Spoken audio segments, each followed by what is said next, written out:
오늘 우리에게 주신 하나님의 말씀은 요엘서 2장 12절, 13절, 14절 그렇게 세 절의 말씀을 보겠습니다. 요엘서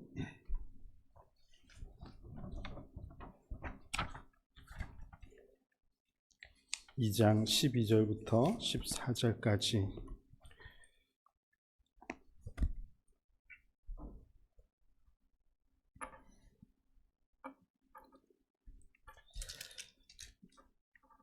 같이 함께 읽겠습니다. 여호와의 말씀에 너희는 이제라도 금식하고 울며 애통하고 마음을 다하여 내게로 돌아오라 하셨나니 너희는 옷을 찢지 말고 마음을 찢고 너희 하나님 여호와께로 돌아올지어다. 그는 은혜로우시며 자비로우시며 노하기를 더디하시며 인애가 크시사 뜻을 돌이켜 재앙을 내리지 아니하시나니 주께서 혹시 마음과 뜻을 돌이키시고 그 뒤에 복을 내리사 너희 하나님 여호와께 소제와 전제를 드리게 하지 아니하실는지 누가 알겠느냐? 아멘. 그 말씀을 띄워주셨죠 방금. 앞으로 마지막 말씀 끝에는 아멘이라고 써주십시오. 우리 교회 성도들은 안 쓰니까 안 하는 것 같으니까 제일 끝에 아멘이라고 꼭 그 파워포인트 만드실 때 써주셔서 다 같이 이 말씀을 아멘하고 받아들이면 좋겠습니다. 지난주에 제가 말씀을 전하면서 존 칼빈은 신자의 회개의 기간이 어느 정도여야 된다라는 것을 말했다고 했는데 혹시 기억나십니까? 성도의 회개는 그 기간이 얼마여야 된다 했죠? 듣지도 않고 큰일이네. 아멘도 안 하고 열심히 듣지도 않고 하자고 해도 하지도 않고. 자, 너무 쉬워서 대답 안 하셨죠? 칼빈은 신자는 회개의 기간이 평생이어야 된다 그렇게 말했죠. 우리가 평생 동안 회개하고 우리의 삶을 돌아보고 하나님께 엎드리고 이렇게 하는 것이 건강한 신앙인의 삶이고 그게 정말 참된 그리스도인의 삶이라는 것을 여러분들이 다시 한번 기억하면서 또 오늘 요엘서 2장 말씀을 볼 텐데 이 말씀을 통해서도 그게 진짜 중요한 것이구나, 그게 진짜 복이구나 하는 것을 다시 한번 누릴 수 있으면 참 좋겠습니다. 오늘 말씀을 보니까 요엘 선지자가 외치시는데 옷을 찢지 말고 마음을 찢으라 그렇게 말씀하시죠. 이 말 자체가 굉장히 자극이 되지 않습니까? 옷을 찢지 말고 마음을 찢고 돌아오는 것이 회개하는 것이다 이렇게 말씀하고 있습니다. 회개는 앞에서 말씀드린 것처럼 평생 동안 우리가 이 땅을 살아가면서 반복되어야지 되는 모습이지만 이것이 굉장히 습관적인 반복이 되어서는 안 되겠습니다. 죄 짓고 회개하고, 죄 지으면 기독교는 회개하면 되잖아. 죄 지으면 회개하면 되지. 이거는 누가 봐도 이상하죠. 옳지 않습니다. 왜 그렇게 해서는 안 되냐 하면 원리적으로는 죄를 회개하면 맞죠. 용납하시는 하나님이 계시고 용서하신 하나님이 분명히 계신다고 약속하고 있습니다. 그러나 이 죄 사함의 문제는 하나님과 나와의 인격적인 관계의 문제예요.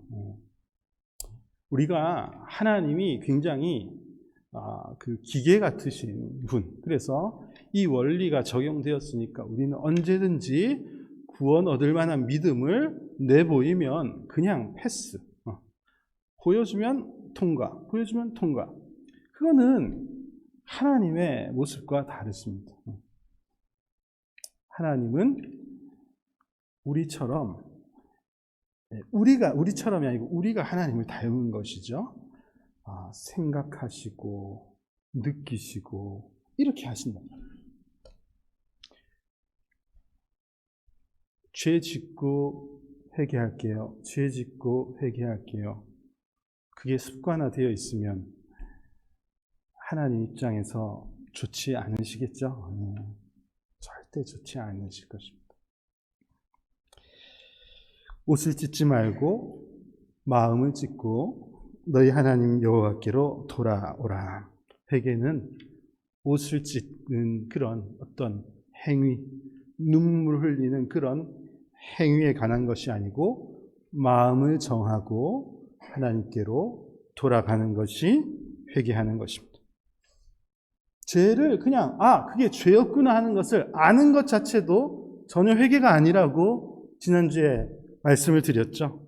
죄를 심지어 깨닫고 옷을 찢고 막 애통해하고 분노하고 왜 그랬지? 그냥 후회하는 것 자체도 완전한 회개가 아닙니다. 회개는 13절 말씀처럼 은혜로우시며 자비로우시며 노하기를 더디하시며 인애가 크신 그 하나님을 알고 의식하고 그 하나님이 기다리고 계시니 그분께로 돌아서는 것, 돌아가는 것이 회개입니다. 그런 모습을 애통하는 자라고 그렇게 표현했는데요. 애통하는 자, 마음을 찢으며 하나님께로 돌아가고자 하는 자에게 분명히 복이 있다고 말씀하셨습니다. 요엘서 2장은 그게 진짜 복이다. 이 땅을 특별히 살아가는 지금 우리 그리스도인들에게도 그것이 얼마나 복된 모습인지에 대해서 오늘 2장 말씀이 잘 표현하신다고 생각합니다. 자, 요엘서 2장 23절을 보실까요? 23절에서 요엘은 이렇게 말씀하고 있습니다. 시온의 자녀들아 너희는 너희 하나님 여호와로 말미암아 기뻐하며 즐거워할지어다. 그가 너희를 위하여 비를 내리시되 이른 비를 너희에게 적당하게 주시리니 이른 비와 늦은 비가 예전과 같을 것이니라. 요엘 선지자가 회개를 선포하면서 동시에 그 백성들에게 기뻐해라. 회개할 마음을 주시는 하나님이 계시니 기뻐해라. 그렇게 말씀하시면서 지금 이 본문에서 뭐라고 하냐면은 비를 내리실 것이다. 그렇게 표현하고 있습니다. 성경 곳곳에서는 하나님의 은혜가 비로 그렇게 표현되어 있습니다. 실제로 하나님은 이스라엘 백성들과의 구약의 관계 속에서 비를 내리시거나 비를 멈추시는 것을 통해서 하나님께서 이스라엘 백성들에 대한 마음을 표현해 주셨어요. 그들이 하나님으로부터 돌아섰을 때는 비를 내리지 아니하심으로써 하나님께서 얼마나 진노해 계신지를 표현해 주셨습니다. 호세아서 6장 3절 말씀을 볼까요? 그러므로 우리가 여호와를 알자. 힘써 여호와를 알자. 그의 나타내심은 새벽빛같이 어김없이 비와 같이 땅을 적시는 늦은 비와 같이 우리에게 임하시리라 하니라. 요엘 선지자도 호세아 선지자도 이른 비를 주시고 늦은 비를 내리시는 그런 하나님에 대해서 표현하고 있습니다. 이른 비라는 것은 곡식이 심겨졌을 때 그 심겨진 곡식이 이렇게 발아하고 뿌리를 내릴 수 있도록 굉장히 중요한 것이죠. 조현철 집사님 안 계십니까? 물어보려고 했는데. 뭘 심고 가꾸는 분들이 잘 아시지 않습니까? 처음에 흠뻑 물을 줘야지 되는 것이 맞습니다. 근데 이 이른 비만큼 중요한 것이 있는데 곡식이 좋은 열매를 맺을 수 있도록 때를 따라 풍성하게 내려져야지 되는 이 늦은 비라고 할 수 있습니다. 자, 이것은 신앙생활에도 적용이 되는 말씀이죠. 이 말씀을 통해서 은혜를 공급하시는 하나님의 일하심을 말씀하여 주시는 것입니다. 여러분, 하나님을 만나고 하나님을 경험할 때 그 내게 주신 첫 번째 은혜, 이것은 굉장히 중요한 것입니다. 이 이른 비와 같은 은혜가 내게 없다면은 혹 이 자리에 계신 예배드리신 여러분들 중에 아직 나는 이른 비의 은혜를 경험하지 못했다, 그렇게 생각되시는 분들은 이 이른 비가 내 삶에 촉촉히 빨리 내릴 수 있도록 하나님 은혜를 주십시오, 그렇게 기도하셔야지 되겠고, 우리들도 함께 그분들을 위해서 기도해야지 되는 것이 옳겠습니다. 동시에 그런 이른 비를 맞은 이 성도들이 이 땅을 살아가면서 때를 따라 성도들에게 베풀어 주시는 이 늦은 비에 충만한 은혜가 계속해서 공급되어야 되는 것이 이 땅에서의 그리스도인의 삶이라는 것이죠. 이것이 반드시 필요하고 지금 나에게 이것이 필요하지 아니한지를 잘 살펴야지 되겠습니다. 우리가 신앙을 가지고 이 땅을 살아간다고 하는데 성령님께서 우리의 중심을 때에 따라서 감화시켜 주시고 회개할 마음을 계속해서 공급해 주시는 것이 늦은 비를 내리시는 하나님의 은혜라는 말입니다. 이 비가 얼마나 내 삶에 자주 내리는지, 충분히 내리는지에 따라서 내 삶에 나타나야지 될 성령의 열매, 이 열매와 너무 관계가 있다는 것이죠. 한번 질문해 보시죠. 나는 늦은 비의 은혜가 내 삶에 공급되고 있는가? 늦은 비를 맞으면서 살고 있느냐 이 말입니다. 요엘 선지자는 이 늦은 비를 내리시는 하나님의 목적에 대해서 27절에서 이렇게 표현하고 있습니다. 그런즉 내가 이스라엘 가운데 있어 너희 하나님 여호와가 되고 다른 이가 없는 줄을 너희가 알 것이라. 내 백성이 영원히 수치를 당하지 아니하리로다. 자, 하나님께서 이스라엘 백성에게 늦은 비를 공급하시는 이유가 뭔가요? 하나님께서 여전히 너희와 관계를 맺고 있다는 것을 너희로 알게 하시겠다, 이 말이에요.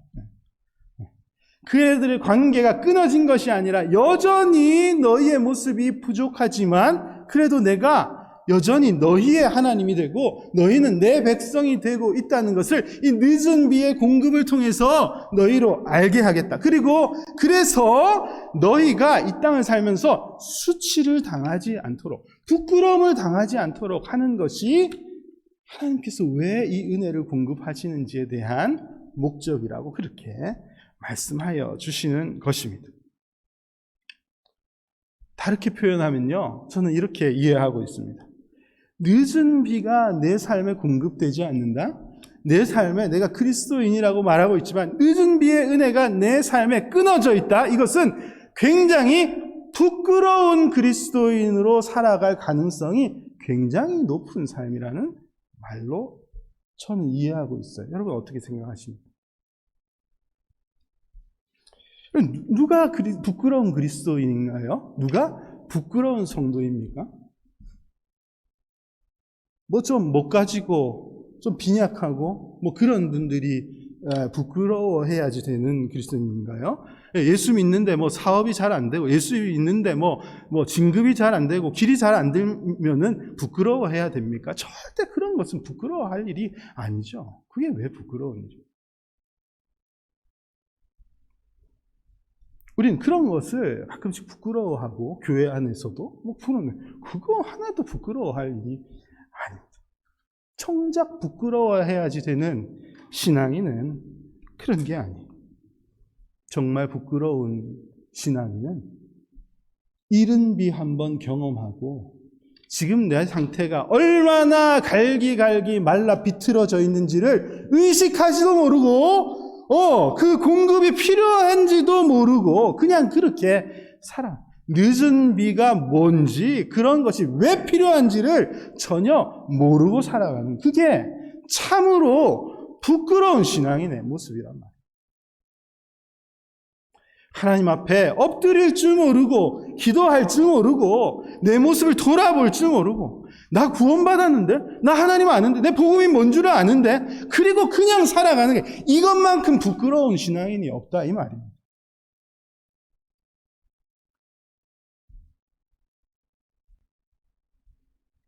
이런 사람은 그냥 자기만 부끄러운 게 아니고, 결국은 하나님의 영광스러운 십자가, 영광스러운 교회를 부끄럽게 만드는 그런 일이라고 저는 생각합니다. 세상이 교회를 손가락질하게 만드는 그런 삶을 이런 이들이 사는 것이죠. 그리스도의 복음과 그리스도인의 삶이 그러해야지 되는 것이 아닌데 그냥 그렇게 사는 것입니다. 믿음과 회개의 순서를 바꿔놓고 성도의 삶을 어디 그냥 평생 자유이용권 하나 얻은 것처럼 그냥 아무 긴장감 없이 사는, 이게 진짜 부끄러운 사람이고 부끄럽게 만드는 장본입니다. 교회는 다 저런 건가 보다. 기독교가 다 저런 건가 보네. 예수 믿는 사람들 그냥 저렇게 믿는다 하고 그냥 마음대로 편하게 사는 게 저게 기독교인가? 굉장히 교회를 부끄럽게 만드는 것이죠.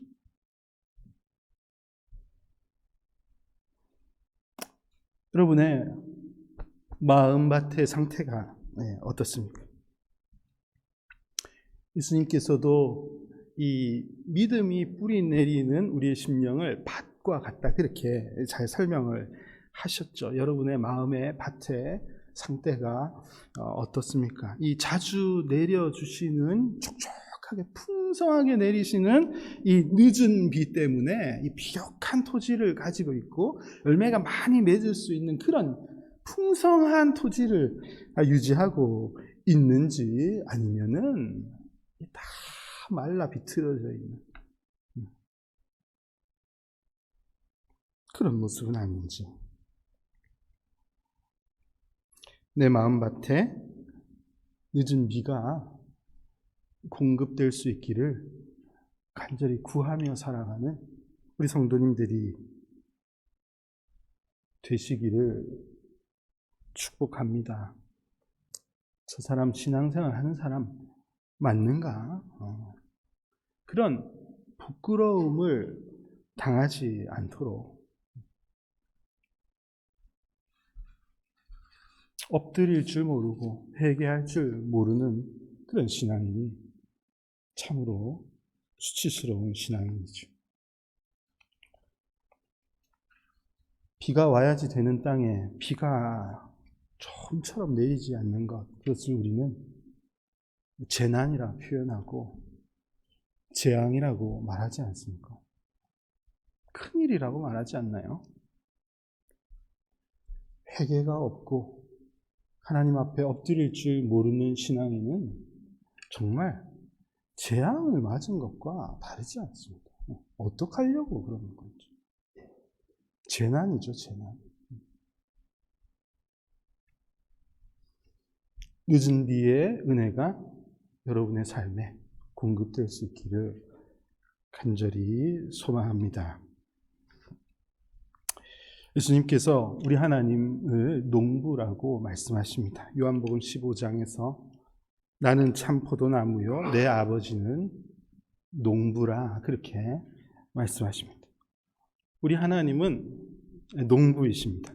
참 포도나무이신 예수 그리스도를 세우시고 그 예수님에게 접붙임 바 된 우리를 통해서 풍성한 열매가 맺히기를 기다리고 계신 우리 하나님은 농부이시죠. 그 농부께서는 완성되는 그 포도밭을 기대하시면서 계속해서 물을 공급하시고 끝까지 완성될 때까지 지속적으로 비를 내리실 것입니다. 여러분, 회개는 그와 같은 것입니다. 밭이 완성되는 그날까지, 우리가 하나님 앞에 서는 그날까지 계속해서 끝까지 지속되는 것이 회개하는 삶이라는 말입니다. 요엘 선지자는 이 늦은 비를 맞고 열매를 풍성히 맺어서 결국 완성되는 그런 모습을 말세의 여호와의 날과 성도들이 누리는 것, 이것을 비교해서 말씀으로 표현하고 있는데요.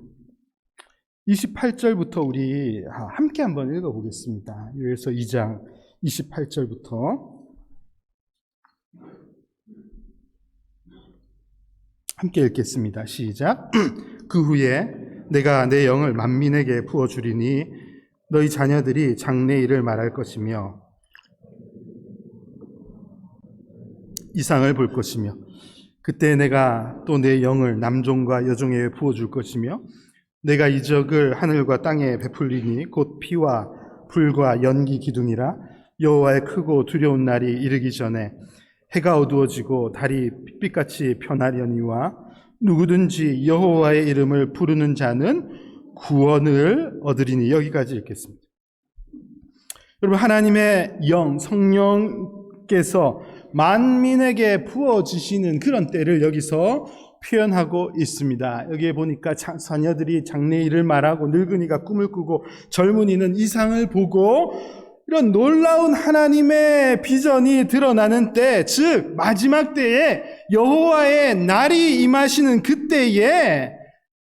그때의 모습과 성도가 엎드려서 마음을 찢으며 하나님께 간구하는 이 모습이 관계가 있음을 이 요엘 선지자는 말씀하여서 특별히 이 시대를 살아가는 우리들에게 이 말씀을 가르쳐 주신다고 생각하고 있습니다. 이 말씀에서 뭐라고 하십니까? 누구든지 여호와의 이름을 부르는 자는 구원을 얻으리니.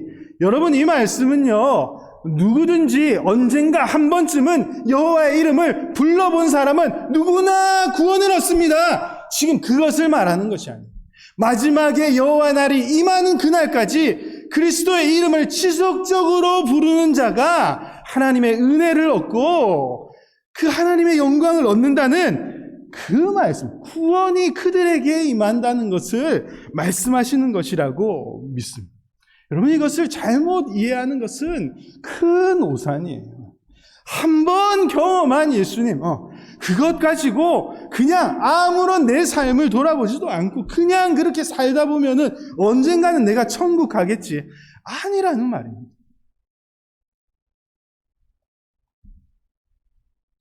빌립보서 2장 12절 말씀에서 항상 복종하여 두렵고 떨림으로 구원을 이루라, 그렇게 말씀하고 있습니다. 맞습니다, 여러분. 구원은 믿음으로 얻는 거예요. 행위로 얻는 건 아닙니다. 내가 더 두려워하고 더 떨고 있으면은 구원이 임하고, 그렇지 않으면 구원이 임하지 않습니다. 아니에요. 우리는 믿음으로 구원을 얻는 것이 확실합니다. 그러나 우리의 삶의 자세는 마치 내가 이렇게 살다가는 구원이 없어지는 것은 아닌가? 내가 구원받지 못하는 것은 아닌가? 이런 마음을 가지고 두렵고 떨림으로 매일매일 긴장하면서 매일매일 내 삶을 돌아보고 엎드리면서 사는 것이 매우 정상적인 그리스도인의 모습이란 말이에요.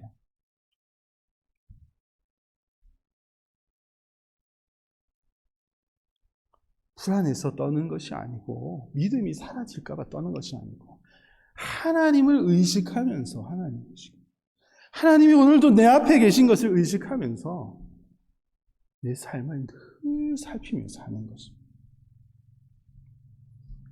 이게 건강한 살아있는 그리스도인의 모습입니다.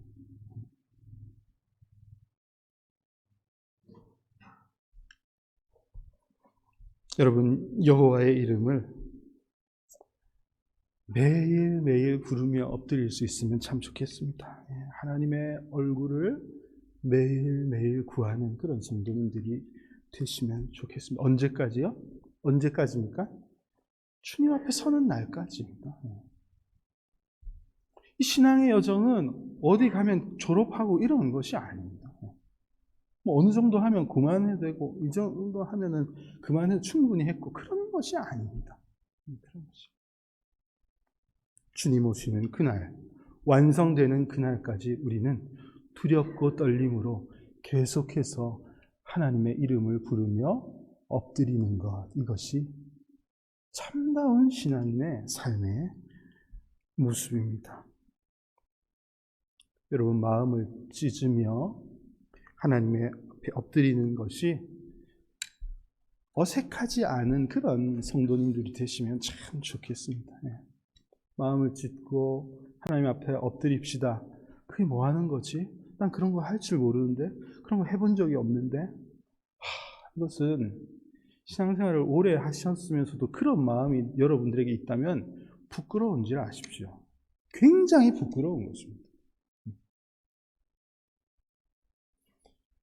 엎드리고 기도하며 내 삶을 돌아보며 하나님의 이름을 부르는 것이 굉장히 익숙하고 자연스러운